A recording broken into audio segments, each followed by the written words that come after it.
Olá pessoal, tudo bem? Hoje vamos fazer mais uma revisãozinha, essa é para A6 agora, né? Resolvendo alguns exercícios bem interessantes, exercícios que foram do Enem, né, de vários anos do Enem aí, que são provas que não adianta você apenas decorar a fórmula, você tem que entender qual é a matéria, né? Ou seja, entender qual é o conceito dos fenômenos que você está estudando, né? Você precisa trazer esses fenômenos para você, entender mais ou menos como é que se encaixa naquele exercício, e em vários exercícios você vai aprender na própria questão, tá bom? Então a gente vai mostrar essa revisão usando esses exercícios somente do Enem, tá? Para a gente poder dar um mapzinho para poder fazer essas provas que vão chegar aí pra gente, tudo bem? Então vamos lá. Bom, então vamos lá começar nossos exercícios, né? O primeiro exercício é do Enem de 2014. Diz o seguinte: uma proposta de dispositivo capaz de indicar a qualidade da gasolina vendida em postos e, consequentemente, evitar fraudes, poderia utilizar o conceito de refração luminosa. Nesse sentido, a gasolina não adulterada na temperatura ambiente apresenta razão entre os senos do raio incidente e refratado igual a 1,4.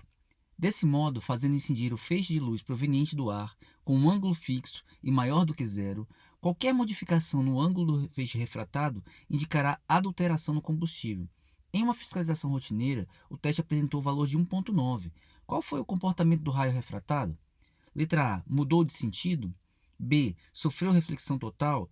C. Atingiu o valor do ângulo limite? D. Direcionou-se para a superfície de separação? Ou E. Aproximou-se da normal à superfície de separação? Então vamos lá, vamos tentar entender. O que ele pretende aqui, né, o que ele propõe é determinar que uma gasolina está adulterada apenas pelo ângulo de refração. Né? Você faz um raio de luz incidir numa gasolina não adulterada e depois compara com um raio de luz incidindo na gasolina adulterada e vê o que acontece, tá certo? Então, olha o que ele propõe aqui, vamos lá.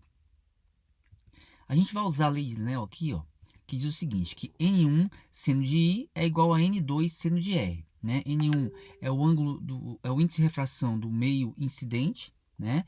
E N2 o índice de refração do meio onde o raio vai passar, né, para o meio refratado, e o R aí é o ângulo de refração, tudo bem? Bom, uma vez que você estabeleceu isso, a gente vai isolar os senos, ó. Fica seno de I sobre seno de R igual a N2 sobre N1. Por que eu estou fazendo isso? Né? Porque ele me deu a razão entre esses senos de I e o seno de R. Né? Então, o N2 sobre N1 ele foi dado para a gente. Então, a primeira coisa que ele falou é o seguinte, para gasolina boa, não adulterada, o N2 sobre N1 acaba sendo igual a 1,4, ou seja, o N2 é 1,4 de N1. O N2 é maior do que N1. Então, o raio de luz ele vem do ar, por exemplo, e ao penetrar na gasolina ele passa por meio de índice de refração maior, 1,4 vezes o índice de refração do meio inicial, pode ser o ar, por exemplo. Então, por exemplo, está aqui a gasolina, né? Ali eu representei a reta normal, aquelas linhas pontilhadas, o raio de luz chega, e como ele está passando do meio menos, que esse é o N1, né, para o meio mais, que é a gasolina, o N2, né, do menos para o mais, ele aproxima da normal. Então, essa seria o que a gente observaria mais ou menos na gasolina.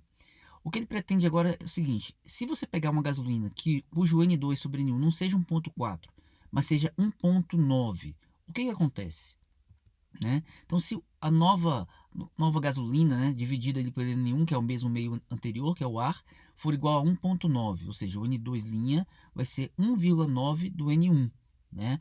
Repare que antes o N2 era 1,4 de N1, agora é 1,9 de N1. Isso significa que o N2' ele é maior do que o N2 antigo. Né?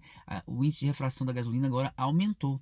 Ou seja, se você agora mantiver, né, o mesmo ângulo inicial que você dava para o raio de luz, o mesmíssimo do anterior, né, a gasolina, esse raio ao passar para outra gasolina agora, como essa ainda é mais refringente do que a anterior, né, ela deve aproximar mais ainda do da reta normal, tá certo? Então, a ideia é que se agora esse combustível tiver esse tipo de comportamento, a gente identifica que ele é adulterado, que ele deveria ter o comportamento inicial lá, tá bom? Então, qual vai ser a resposta do nosso exercício, né? Qual foi o comportamento do raio refratado? Ele mudou de sentido? Não. Ele sofreu reflexão total? Não. Ele atingiu o valor do ângulo limite? Também não. Direcionou-se para a superfície de separação? Também não. Ou aproximou-se da normal à superfície de separação? Então a resposta do nosso exercício aí seria a letra E. Tá bom? Segundo exercício, também do Enem de 2014, tá? Diz o seguinte: As lentes fotocromáticas escurecem quando expostas à luz solar por causa de reações químicas reversíveis entre uma espécie incolor e outra colorida. Diversas reações podem ser utilizadas e a escolha do melhor reagente para esse fim se baseia em três principais aspectos, né? Primeiro, o quanto escurece a lente. Segundo, o tempo de escurecimento. E terceiro, o tempo de esmaecimento em ambiente sem forte luz solar, ou seja, o tempo que ele volta a ter a claridade, né, a claridade da lente, se você não tiver a forte luz solar. E aí ele diz o seguinte, que a transmitância indica uma razão entre a quantidade de luz que atravessa o meio e a quantidade de luz que incide sobre ele, né, quanto de luz conseguiu passar por aquele meio, por aquela lente. Durante um teste de controle para o desenvolvimento de novas lentes fotocromáticas, foram analisadas 5 amostras, que utilizam reagentes químicos diferentes. No quadro são apresentados os resultados. Então, considerando os três aspectos, qual é a melhor amostra de lente fotocromática para se utilizar em óculos? Se é a amostra 1, 2, 3, 4 ou 5? Que amostras são essas, né, gente? Então, vamos colocar aqui o quadro. O quadro que foi dado na questão é esse aí. Ele te dá a amostra, A1, A2, A3, A4 e A5. Diz o tempo de escurecimento, né, quantos segundos ela leva para escurecer completamente, quando exposta a uma luz forte, o tempo de esmaecimento, né, quanto tempo ela gasta para voltar a ficar clarinha, tá certo? E a transmitância média da lente quando exposta à luz solar. Então, considerando essas três coisas aí, qual seria a melhor amostra para a gente fazer uma lente fotocromática, né, para utilizar num óculos? Como é que a gente vai fazer isso? Então, a gente vai analisar ponto a ponto e tentar decidir qual seria a melhor amostra aí. Então, por exemplo, vamos considerar aqui, ó, o tempo de escurecimento. Né? Quanto tempo essa lente gasta para escurecer? Poxa, você está usando uma lente fotocromática, você quer ir para o sol e essa lente tem que ficar o mais rapidamente possível escura para evitar que um excesso de luz penetre no seu olho. Então, quanto menos tempo a gente gastar aí, melhor. Então, observando os números que a gente tem aí em segundos, os dois menores tempos aí que a gente consegue ver é o da amostra 1 e o da amostra 3. Né? São as melhores lentes cuja a relação de tempo de escurecimento seria essa daí. Mas então seria uma das duas? Não, vamos ver os outros casos, né? Então, se agora a gente pensar no tempo de esmaecimento, que é quanto tempo ela leva para voltar a ficar clara. Então, se você está lá no sol, a lente está escura, você entra, por exemplo, numa garagem, né, mais escura agora, você quer que a lente volte a ser clarinha, né? Quanto tempo ela gasta para fazer isso? Então, quanto menos tempo, melhor também, né? Então, qual é o menor tempo que a gente vê aqui? É o da amostra 5, né? 20. Mas como essa amostra 5 não era uma das melhores para escurecimento, dentre aquelas duas primeiras, né, da amostra 1 e 3 que a gente viu para o escurecimento, qual seria a melhor? Então vamos analisar. A 1 tem um tempo de 50 segundos e a 3 tem um tempo de 30 segundos. Portanto, dessas duas aí que a gente já vinha trazendo de lá, né, pelo tempo de escurecimento, a melhor seria a amostra 3. E aí, se a gente pensar agora na transmitância média da lente, quando exposta à luz solar, ou seja, quanto de luz que penetra na lente e é transmitida, né? Repare, você quer usar uma lente, né, para deixar uma lente para virar um óculos escuro. Então você não quer que toda a luz passe, porque senão você não tem lente. Quanto menos luz passar, melhor, né? Qual das lentes aí tem a menor taxa de transmitibilidade, né, ou transmitância, ou transmissibilidade da luz? Seriam aquelas que têm 50% da luz atravessando ali. E dentre as duas que tem 50%, a número 3 está dentro do que a gente vem trazendo lá de trás. Então, dessas todas aí, a que apresentou nos três quesitos, né, esteve entre as melhores nos três quesitos, foi a amostra número 3. Então, é essa amostra que a gente escolheria para fazer o nosso óculos. Portanto, letra C. Questão 3 do Enem de 2015 agora. Diz o seguinte: entre os anos de 1028 e 1038, Arrazém, né, que viveu entre 965 a 1040 d.C., escreveu a sua principal obra, o Livro da Ótica, que com base em experimentos explicava o funcionamento da câmara escura. O livro foi traduzido e incorporado aos conhecimentos científicos ocidentais pelos europeus. Na figura retirada dessa obra é representada a imagem invertida de edificações em um tecido utilizado como anteparo. Se fizermos uma analogia entre a ilustração e o olho humano, o tecido corresponde ao ou a, né? A íris, a retina, a pupila, a córnea ou ao cristalino, né? O tecido ali naquela figurinha estaria fazendo papel de quê? Se a gente comparar esse tipo de de montagem aí com o nosso olho humano, que também é um tipo de câmera escura, né? A luz penetra no nosso olho e vai formar a imagem lá no fundo, né, do nosso olho, que é a retina. Então, olha só o que acontece. Se você ampliar um pouco essa foto aí, essa imagem, repare que você tem aí, o que eles estão fazendo é se trancando num quarto escuro, completamente escuro, tá certo? Pendurando um tecidozinho no fundo desse quarto, no fundo dessa caixa, dessa pseudo caixa aí que a gente tem, tá certo? Aí deixa somente um furinho na parede para deixar a luz externa passar. E repara que atrás desse furinho, lá atrás, você tem os prédios, né? A imagem da cidade, que é exatamente essa imagem que vai ser projetada no tecido. Esse modelo de câmera escura que eles montaram aí para ficar dentro e ver, né, verificar as coisas, observar as coisas de cabeça para baixo, é exatamente o que acontece no nosso olho, onde o furinho do nosso olho lá, né, por onde a luz vai penetrar, é a pupila do nosso olho, né? É por ali que os raios de luz entram na nossa pupila. E a projeção, né, com a distância focal correta, tudo bonitinho, a projeção é feita em cima da nossa tela do olho. E a tela do olho é onde estão as células receptoras capazes de pegar essa luz e transformar em imagem no nosso cérebro, que seria a nossa retina, tá bom? Então, nesse caso, o tecido aí, ele está fazendo o papel de retina. Portanto, o exercício só pedia isso, que você identificasse fazendo uma analogia entre isso. Então, se fizermos uma analogia entre ilustração e o olho humano, o tecido corresponde a quê, gente? Ele vai corresponder à nossa retina. Portanto, letra B de bola. Tudo bem? Questãozinha tranquila, né? Facinha, mas muita gente erra também. Questão 4, também do Enem 2015. Diz o seguinte: será que uma miragem ajudou a afundar o Titanic? O fenômeno óptico conhecido como Fata Morgana pode fazer com que uma falsa parede de água apareça sobre o horizonte molhado. Quando as condições são favoráveis, a luz refletida pela água fria pode ser desviada, por uma camada incomum de ar quente acima, chegando até o observador, vinda de muitos ângulos diferentes, de acordo com estudos de pesquisadores da Universidade de San Diego, uma fata morgana pode ter obscurecido os icebergs da visão da tripulação que estava a bordo do Titanic. Dessa forma, há uma neve escurecida que se parece muito com águas calmas no escuro. O fenômeno óptico que, segundo os pesquisadores, provoca a fata morgana é a ressonância, é a refração, é a difração, é a reflexão ou é a difusão. Então ele está perguntando aqui sobre um fenômeno chamado fata morgana, né, que acontece, né, isso é um fenômeno real e eles estão estudando, tentando mostrar que isso também poderia ser uma das causas, né, do naufrágio do Titanic, já que aquele dia fazia muito frio também. Tá certo? Então, como é que isso funciona, né, basicamente? Vamos mostrar aqui, ó. A ideia é que você tem ali o transatlântico, representado por aquele barquinho ali, e representando o iceberg, a gente teria esse prisma que eu coloquei aqui na frente, tá certo? Isso nas águas aí.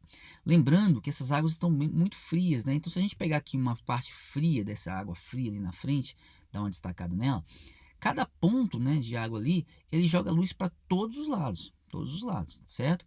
E aí a gente vai pensar na trajetória de um desses raios de luz até chegar ao barco, ou seja, para uma pessoa lá do barco observar esse ponto de água aí, tá certo? Como é que a gente faria isso? Repara o seguinte, como a água nessa região é uma água bem fria, a gente vai distribuir ou dividir as camadas do ar logo acima aí, né, em pedaços, assim, como se fosse assim, ó, linhas onde cada um deles estaria a uma temperatura, tá? Quem está mais embaixo, mais próximo dessa água fria, estaria mais frio, então a temperatura ali seria menor. E à medida que você vai galgando essas camadas de ar mais alto aí, né, essa temperatura vai aumentando. Então o ar vai ficando mais quente lá em cima e mais frio embaixo. Tudo bem? Isso implica em quê? Quanto mais frio, mais próximas as moléculas de ar vão estar, ou seja, o ar vai ficar mais denso. O ar mais denso faz com que o índice de refração desse ar aumente, tá? Então, se a gente dividir em camadinhas aí bem específicas, é lógico, na vida real, ela é uma coisa mais natural, tá? Elas vão ficando assim, porém, não assim, camadinha por camadinha por camadinha, mas aqui é uma representação nossa. Então, lá embaixo, onde está mais frio, é ali onde o índice de refração vai ser maior. E na parte lá em cima, onde está mais quente, o índice de refração vai ser menor, já que as moléculas vão estar mais afastadas umas das outras, tá certo? Então vamos pensar em um desses raios atravessando essas camadinhas. O que aconteceria com eles? Então, ó, se a gente pensar aqui nesse raiozinho que está chegando ali, ele está indo de uma camada mais fria para uma camada mais quente, né? De um N maior para um N menor. Então, se eu representar aqui a reta normal, e lembrando que o de baixo o índice de refração é maior e o de cima é menor, então ele está indo do meio mais refringente para o menos refringente. E do mais para o menos, esse raio se afasta da normal, então ele desvia um pouquinho, afastando aí da normal. Só que ele já chega na outra divisão de camadas, que novamente ele está indo de uma temperatura mais fria para uma mais quente, né? Do N maior para o N menor. Então, se você agora fizer a mesma coisa, né? Lembrar que está indo do maior para o menor, representar ali a reta normal naquele ponto, tá? Ele deve se afastar da normal, então ele abre um pouco mais do que ele já vinha abrindo, tá certo? E aí cai na mesma situação, do mais para o menos, representa normal, do mais para o menos ele sempre tem que abrir em relação ao normal, então ele desvia mais um pouquinho. Só que aí ele chega num ângulo, naquela divisão lá, que ele está indo agora do mais para o menos novamente, né? Isso só vai acontecer se ele for sempre do mais para o menos, do mais refringente para o menos refringente, e chegar a essa reta normal aí com um ângulo maior do que o limite entre os dois meios. Digamos que esse seja o caso nesse caso aí, tá bom? Exatamente nessa situação agora. Então, se ele chegar com um ângulo maior que o limite, ao invés dele abrir em relação ao normal, ele bate ali e volta, mesmo sendo ar transparente, tá bom? Então ele chega ali e volta com o mesmo ângulo que ele chegou. E agora ele está indo do meio menos para o meio mais. E do menos para o mais, né, representando o normal, ele aproxima da normal. Então ele chega um pouquinho mais perto da normal. A mesma coisa aqui e a mesma coisa lá embaixo. Tá certo? A pessoa que está ali no barco vai observar esse raio de luz chegando naquela angulação final que eu dei ali para você. É como se ele estivesse vendo a água, porque esse raio de luz representa o ponto de água que ele estaria vendo, né? Chegando por cima, como se ele olhasse para o céu e visse essa água aí, tá certo? Lembra que no exercício ele falou que esses ângulos vinham de vários ângulos diferentes. Então, o efeito real para quem está no navio é que ele vai olhar ou para o céu ou para frente e vai ver uma camada de água ali, ó, na sua frente, uma névoazinha, lembrando água mais escura, tá certo? Isso é a Fata Morgana. E essa camada de água, por estar diretamente à frente do iceberg, não permite a visão direta do iceberg, tá certo? Isso pode ter sido uma das causas porque o capitão não conseguiu ver o iceberg e acabou batendo, né? O pessoal da universidade tenta explicar isso. Então, qual seria então a resposta do nosso exercício? O fenômeno óptico que, segundo os pesquisadores, provoca a Fata Morgana é a ressonância, refração, difração, reflexão ou difusão. Como nós vimos, o fenômeno principal, né, que faz esse tipo de coisa acontecer é a refração. Tá bom? Letra B. Questão 5 do Enem de 2017 agora. Diz assim: a retina é um tecido sensível à luz, localizado na parte posterior do olho, onde ocorre o processo de formação de imagem. Nesse tecido, encontram-se vários tipos celulares específicos. Um desses tipos celulares são os cones, os quais convertem os diferentes comprimentos de onda da luz visível em sinais elétricos, que são transmitidos pelo nervo óptico até o cérebro. Em relação à visão, a degeneração desse tipo celular irá comprometer a capacidade de visão em cores, letra A. Letra B, impedir a projeção dos raios luminosos na retina. Letra C, provocar a formação de imagens invertidas na retina. Letra D, causar dificuldade de visualização de objetos próximos. Ou letra E, acarretar a perda da capacidade de alterar o diâmetro da pupila. Né? Ele está perguntando aí para a gente se você degenerar os cones, né, não tiver mais cones no seu olho, né, isso acarreta em quê? Né, basicamente. Então ele dá uma breve explicação sobre o que é a retina ali, seria o tecido sensível à luz, e é ali que vai ser formada a imagem, né? E ali a gente tem os chamados cones e bastonetes, que são as células responsáveis por pegar a luz que chega e converter em impulso elétrico que vai para o cérebro através do nervo óptico. Lá o seu cérebro converte esses impulsos elétricos em uma imagem, tá certo? E aí, olha só, vamos lembrar aqui melhor. A luz entra ali pelo nosso olho, né? Atravessa a córnea, a pupila, o cristalino, como a gente viu nas aulas passadas. E chegando na retina, ela encontra, é como se fosse um conjunto de sensores ópticos ali mesmo, né? Uma placa, um chip de computador, praticamente, que a gente tem no fundo do nosso olho, né? E lá no fundinho, você pode reparar que a gente tem dois tipos de células que vão receber essa luz, tá certo? Umas chamadas de cones, que são essas que parecem um conezinho mesmo, né? Ela tem sensibilidade à luz azul, a luz vermelha e a luz verde. E dependendo de como eles são excitados, eles montam todo o conjunto de cores que a gente tem, os amarelos e assim vai, as outras cores. E a gente tem muito mais bastonetes, que são aqueles que permitem a visão noturna, né? Eles, na verdade, dão a visão, a diferença ali de perfil das coisas. É o que permite a gente ver as coisas noturnas, a forma das coisas geralmente é dado por essa luz. A gente tem muito mais deles do que dos cones, ou seja, a ideia aqui é captar a luz, identificar os obstáculos, tá certo? E os cones apenas dão a coloração para a gente. Então, pessoas que têm problema aí nesses cones vão ter problemas de visão colorida, tá certo? Não vão ter problemas de visão, eles vão continuar enxergando as coisas, porém não vão enxergar em cores ou com cores distorcidas, tudo bem?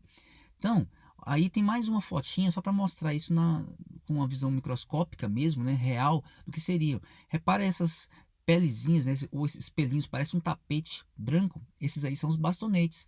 E entre os bastonetes, repara que você tem algumas estruturas aí coloridas, que seriam os cones, ó. Eles têm mais ou menos a forma de um conezinho mesmo. Então a gente tem muito mais bastonete do que cone, e os cones são responsáveis pela visão em cores, tudo bem? Então, se você perde os cones ou não tem eles, ou simplesmente eles estão com algum problema, né? Estão degenerados, o que vai acarretar para a gente? Eles vão comprometer a capacidade da visão em cores. Então, a resposta do nosso exercício é a letra A. Tudo bem? Próximo exercício, também do Enem de 2017.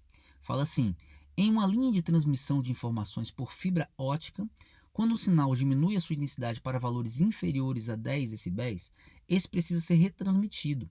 No entanto, intensidades superiores a 100 decibéis não podem ser transmitidas adequadamente. A figura apresenta como se dá a perda de sinal, a perda ótica, para diferentes comprimentos de onda para certo tipo de fibra ótica. Qual é a máxima distância em quilômetros que um sinal pode ser enviado nessa fibra sem ser necessária uma retransmissão? 6 km, 18, letra C 60, letra D 90 ou letra E 100 km. Olha só o que o cara quer. Ele quer que você identifique através desse gráfico aí e me diga quantos quilômetros, né? No máximo quantos quilômetros essa fibra ótica consegue transmitir um sinal sem precisar ser retransmitido. Parece que é outra matéria, né, que a gente está estudando, mas na verdade não é, tá? O Enem faz muito isso, ele exige que você interprete gráficos, exige que você tenha a noção do que está fazendo, né, a parte da física mesmo, a refração, do ângulo limite, entender o que é uma fibra ótica, para você conseguir fazer essa questãozinha. Mas não é muito difícil não. O que ele está dizendo é o seguinte: você tem ali nessa fibra ótica, né, dizendo que ela não consegue transmitir com intensidades menores do que 10 decibéis, né, e nem superiores a 100 decibéis. E o gráfico de perda dela depende do comprimento da onda que você está transportando aí, tá certo? Sabendo disso, quantos quilômetros ela transportaria? Então vamos ver. Ele está dizendo que ela vai diminuindo sua intensidade para valores inferiores a 10 decibéis, e que é a máxima distância. Vamos dar uma ampliada nesse gráfico aí. O que acontece? Como você só pode transmitir entre 100, né, e 10 decibéis, e à medida que ela vai andando, se você olhar aí no gráfico, você tem uma perda ótica, né, de 1 decibel, 2, 3 decibéis por quilômetro, dependendo da situação, né? À medida que os quilômetros vão passando, você vai perdendo decibéis. Então, se você já começar com 10 decibéis, né, qualquer perda já impede o funcionamento da fibra, que ela não pode transmitir menos de 10. E você também não pode jogar 300, porque acima de 100 ela dá problema. Então, o ideal era você começar com 100 e deixar ela ir perdendo decibéis à medida que o tempo for passando, até que ela consiga chegar no 10. Chegando no 10, você retransmite o sinal, tá certo? Essa é a ideia. Então, a intensidade mínima que a gente vai transmitir aí seria 10 decibéis. E a máxima de 100 decibéis, tá certo? Então, nesse caso, o que a gente tem aí? Uma diferença de 90 decibéis para a gente trabalhar, tá certo? E olha só, a perda ótica, que é dada por essa parte na vertical do gráfico, está sendo dada por esse gráfico. Onde é que a gente tem menos perda ótica, já que você quer jogar a fibra, a intensidade do sinal cada vez mais distante. Então, quanto menos perder, melhor, né? Se você olhar o gráfico, a menor perda que eu tenho é aí por volta de 1,5 micrometros, né? Que é o comprimento da onda que vai ser transmitida. Então, se eu transmitir ondas de 1,5 micrometros, eu teria a minha máxima transmissibilidade, porque eu teria a minha menor perda possível. E essa menor perda possível é de 1 decibel por quilômetro. Compara aí no gráfico para você ver, né? Se eu estou naquele ponto de 1,5, do lado do vertical ali eu tenho 1 decibel para cada quilômetro perdido, tá certo? Então, olha o que vai acontecer. Digamos que eu esteja com esse melhor comprimento de onda, que é 1,5, né? E eu vou usar a nossa fibra aí. Eu começo com 100 decibéis e vou parar de transmitir quando chegar a 10 decibéis. Eu tenho 90 decibéis podem ser perdidos. Como nesse comprimento específico, tá certo? Cada decibel é perdido a cada quilômetro, então 1 decibel por quilômetro, eu posso perder 90, então eu teria uma distância máxima de 90 quilômetros para transmitir nessas condições. Se eu escolher o comprimento de 1,5, tá certo? E os pontos máximos e mínimos que a minha fibra permite. Então eu poderia jogar até 90 km de distância de sinal antes de retransmiti-lo, tá bom? Isso um engenheiro deve fazer esses cálculos aí para poder ver o melhor ponto de fazer esse tipo de retransmissão, já que isso tem um custo, tá bom? Então a resposta do nosso exercício seria a letra D. Exercício 7, agora do Enem de 2018. Fala assim: a figura representa um prisma óptico constituído de um material transparente, cujo índice de refração é crescente com a frequência da luz que sobre ele incide. Um feixe luminoso composto por luzes vermelha, azul e verde incide na face A e emerge na face B, e após ser refletido por um espelho, incide no filme para fotografia colorida, revelando 3 pontos. Observando os pontos luminosos revelados no filme de baixo para cima, constatam-se as seguintes cores: vermelha, verde, azul, verde, vermelha e azul, azul, verde, vermelha, verde, azul e vermelha, ou azul, vermelho e verde. Então repara, ele vai jogar um feixe de luz branca ali, que é o nosso feixe incidente. Ele vai, ao passar por o prisma, ele vai se decompor, depois vai sair ali na face B e atingir no espelho. Bate no espelho, reflete e bate no filme. E de baixo para cima ele quer saber quais as cores que a gente estaria vendo ali, tá certo? Um exercício interessante, né? E como é que a gente faz ele? A gente faz ele lembrando o seguinte, que ao passar, né, a luz branca, ao andar no vácuo, todas as cores têm a mesma velocidade, tá? Mas ao emergir num meio diferente do vácuo, né, um meio que tem um índice de refração diferente, né, cada cor, dependendo da sua velocidade, vai desviar mais ou menos. As cores mais rápidas desviam menos, elas sentem aquele meio com um índice de refração menor. E as cores mais lentas desviam mais, né? Então, se a gente aqui ampliar um pouquinho o nosso desenho, a gente vai ver o seguinte, que a cor vermelha, que tem lá 700 nanômetros, tem um comprimento de onda maior, essa aí é a que tem a maior velocidade. Por ter a maior velocidade, ela se desvia menos, tá certo? Isso sempre vai acontecer. No meio qualquer, a cor vermelha é aquela mais rápida.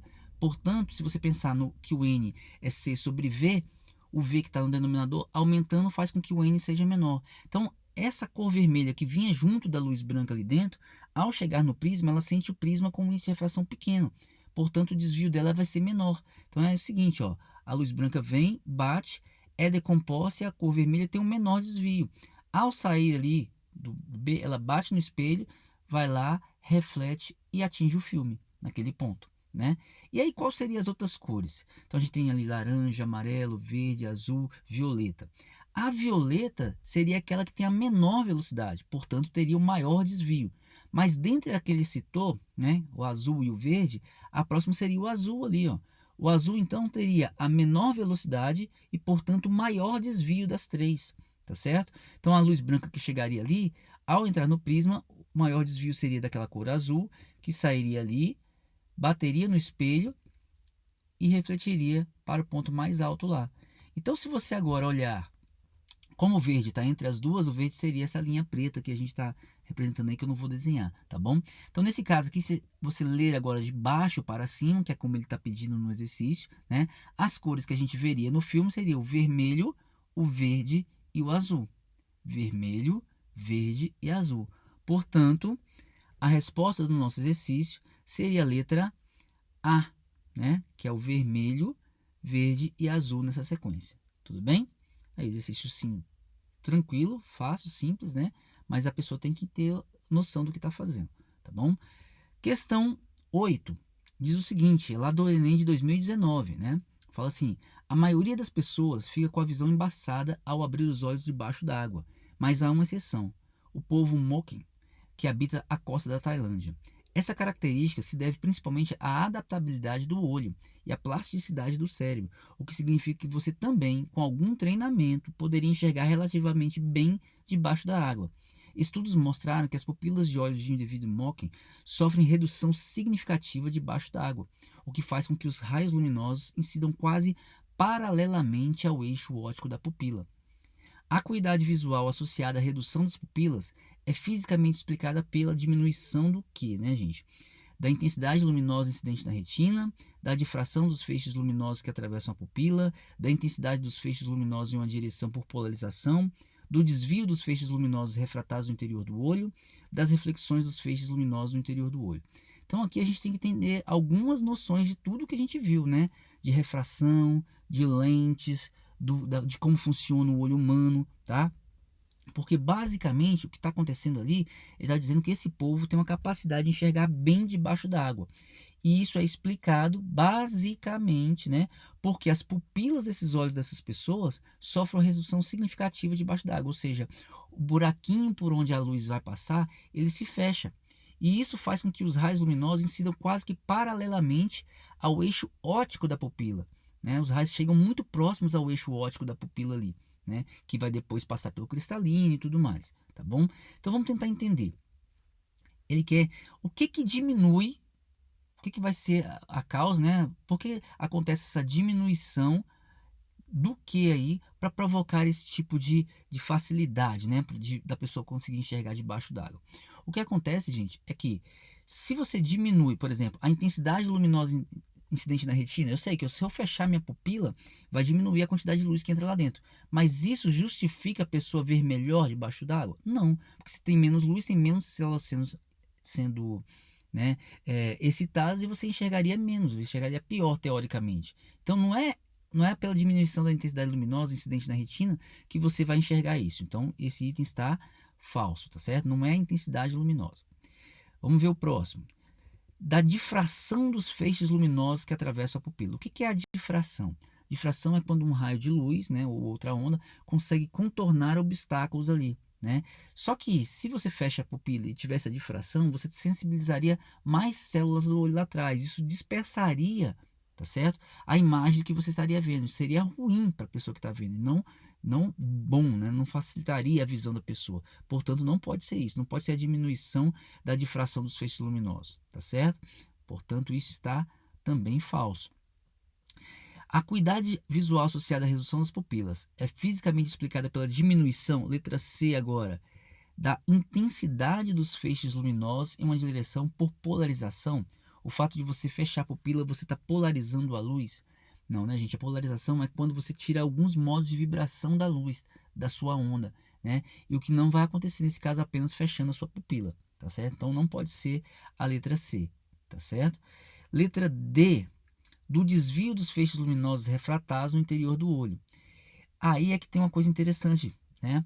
Porque olha só, quando ele fala lá em cima que sofre redução significativa debaixo d'água, o que faz com que os raios luminosos incidam quase paralelamente ao eixo óptico da pupila, última linha do texto, né? Isso é o seguinte, é como se os raios estivessem chegando quase no centro óptico do seu cristalino também ao passar pela pupila.